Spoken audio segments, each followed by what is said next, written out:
Good morning. हमारा 5th chapter है emotions. तो देखते हैं इमोशंस क्या हैं। Emotions have great importance in human life. We can not imagine human life without emotions. Just as food appears tasteless without salt, life is meaningless without emotions. हम सभी जानते हैं कि इमोशंस का हमारी लाइफ में बहुत ज़्यादा इम्पोर्टेंस होता है और ह्यूमन लाइफ का हम कोई तस्वूर ही नहीं कर सकते इमोशंस के बगैर। मतलब विदाउट इमोशंस ह्यूमन एक मशीन ही हो गया ना। आपके जज्बात, आपके एहसासात, आपकी फीलिंग्स, आपकी इमोशंस, यही चीज़ें हैं जो आपको एक दूसरे से जोड़ती हैं और यही चीज़ें हैं जिसकी वजह से आप ज़िंदगी में आगे बढ़ते हैं और ज़िंदगी में रंग और खुशी महसूस करते हैं, ज़िंदगी में चीज़ों को महसूस करते हैं, ज़िंदगी को महसूस करते हैं। बिल्कुल जिस तरह खाने में नमक की अहमियत है, सॉल्ट की अहमियत है, इसी तरह से आपकी लाइफ में इमोशंस का इम्पोर्टेंस है।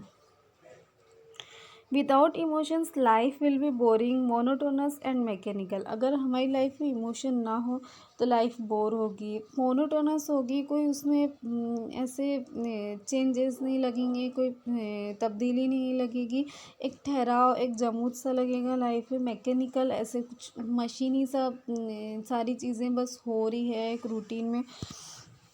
दे मेक आर लाइफ कलरफुल। जो इमोशंस है वही हमारी ज़िंदगी को कलरफुल बनाते हैं। Depending on how we handle and express them, they make our life purposeful and meaningful. किस तरह से हम हमारे इमोशंस को हैंडल करते हैं, किस तरह से उसको एक्सप्रेस करते हैं, ये डिपेंड करता है हमारी लाइफ को पर्पसफुल और मीनिंगफुल बनाने के लिए। अभी हिस्ट्री ऑफ इमोशंस देखते हैं कि इमोशंस को सबसे पहले किस तरह जाना और समझा गया। इफ़ यू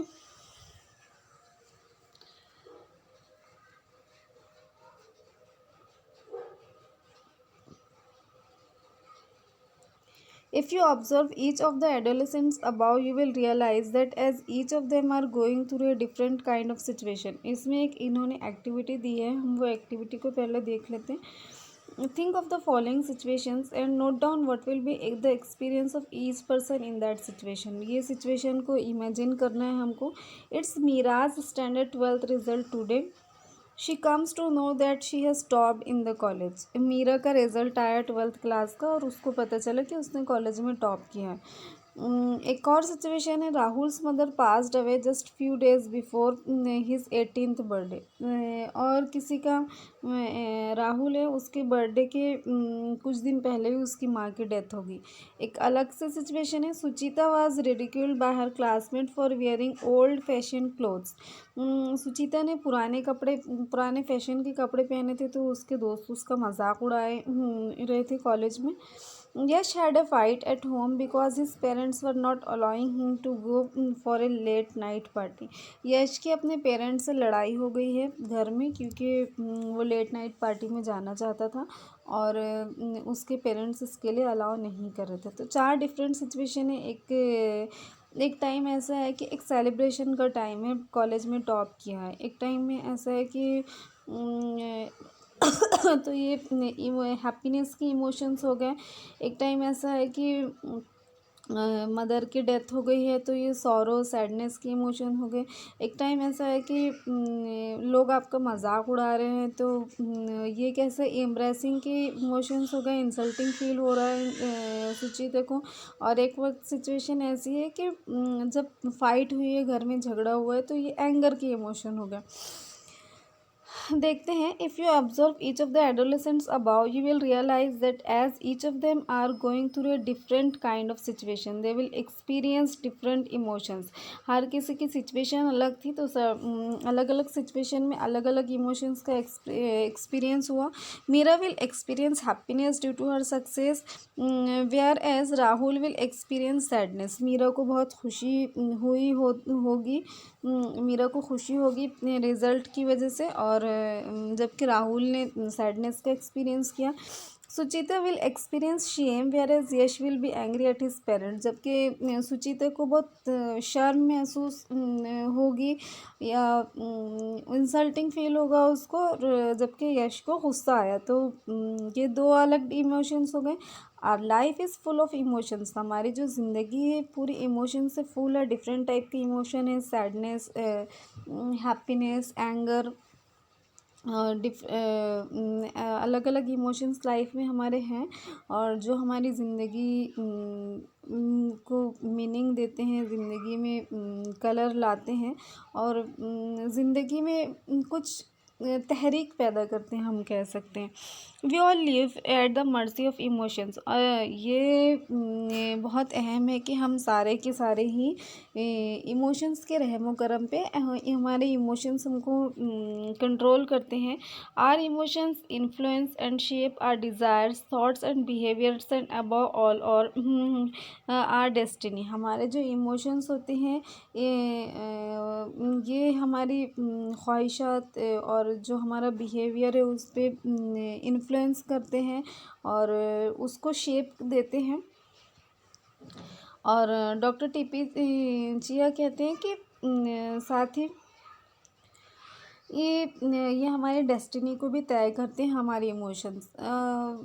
ये तो एक बहुत ही मुख्तलिफ टॉपिक है कि डेस्टिनी कैसे डिसाइड होती है, लेकिन एक कॉमन अजम्पशन में हम ऐसा कहते हैं कि जो इंसान अपनी तकदीर ख़ुद से लिखता है, अपनी किस्मत ख़ुद से लिखता है। मतलब आप किस तरह का कौन से सिचुएशन में आप कैसा डिसीज़न ले रहे हो, और डेफिनेटली ये आपके इमोशन बेस्ड ही होता है। आप कभी गुस्से में आके वो हरकत कर जाते हो या वो डिसीज़न ले लेते हो जो आपको नहीं करना चाहिए, और ये पूरी लाइफ के लिए आप पेनफुल हो जाता है। कभी आप काम हो के कोई डिसीज़न लेते हो तो उसके आपको लाइफ लॉन्ग बेनिफिट्स भी देखने के लिए मिलते हैं। कभी कुछ अलग अलग सिचुएशन में आप आपके इमोशन से कितना इन्फ्लुएंस होते हो, कितना आप उसको कंट्रोल करते हो, और उसके हिसाब से आप क्या कोई कदम उठाते हो। तो ये सारी चीज़ें डेस्टिनी को डिसाइड करती हैं, ऐसा कह सकते हैं। Emotions can be defined as a combination of bodily arousal, expressive behavior, thoughts and feelings। अभी इमोशंस को कैसे डिफाइन किया जा सकता है? एक्चुअली इमोशंस क्या हैं?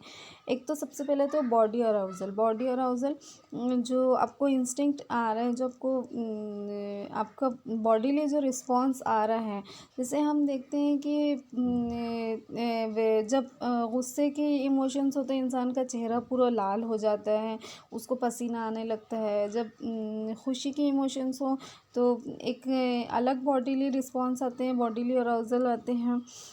तो एक्सप्रेसिव बिहेवियर, आप किस तरह से एक्सप्रेस कर रहे हो वो बिहेवियर, आप चिल्ला रहे हैं, आप रो रहे हैं, आप हंस रहे हैं, तो ये आपका एक्सप्रेसिव बिहेवियर हो गया। थॉट्स एंड फीलिंग्स, और आपकी क्या थॉट्स है, आपकी क्या फीलिंग्स है, ये सारी चीज़ें मिलके इमोशन को डिसाइड करती हैं। इमोशन एक्चुअली इसका कॉम्बिनेशन है। Imagine you are walking alone on a lonely road in the night and you see some people in the corner of one lane. तसव्वुर कीजिए कि आप रात में एक रोड पे तन्हा चल रहे हैं, अकेले आप जा रहे हैं और कुछ लोग एक कोने में खड़े हैं। You suddenly become vigilant, there are 1000 thoughts running in your mind wondering what they must be doing. तो आप एकदम से आप ऐसे चौकन्ना हो जाते हो जब आप एक खाली रोड है, अकेली रोड पर आप चल रहे हो और आपको कहीं कॉर्नर पे कुछ लोग, एक ग्रुप खड़ा दिखता है, वो लोग कुछ बातें कर रहे हैं कुछ।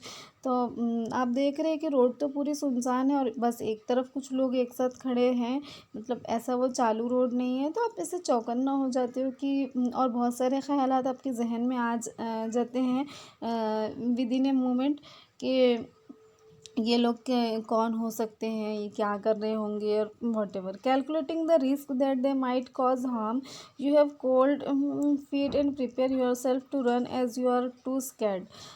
आप अपने दिमाग में कैलकुलेट करते हो, अंदाज़ा लगाते हो कि कितना रिस्क हो सकता है, उससे में ये सारी चीज़ों के लिए ये जो लोग आपको दिख रहे हैं ये आपको नुकसान पहुंचा सकते हैं क्या, कितना नुकसान कर सकते हैं, और आप ख़ुद को वहाँ से भागने के लिए प्रिपेयर करते हो, ख़ुद को वहाँ से भागना चाहते हो। हालांकि आप पूरे ठंडे होने लगते हो, खौफ के मारे बहुत ज़्यादा आप खौफज़दा हो जाते हो। तो ये सारी चीज़ें आपकी क्या कैफ़ियत हो रही है, ये क्यों हो रहा है, आपके इमोशंस की वजह से हो रहा है। Historically different theories have tried to understand the relationship between our emotions, thinking and behavior. Historically अलग अलग थेरीज आई है हमारी इमोशंस और हमारी थिंकिंग और बिहेवियर के बीच में रिलेशनशिप को डिफ़ाइन करने के लिए। तो ये थेरीज क्या थेरीज है इमोशंस की, ये हम तफसील से नेक्स्ट वीडियो में देखेंगे इंशाल्लाह। Have a good day.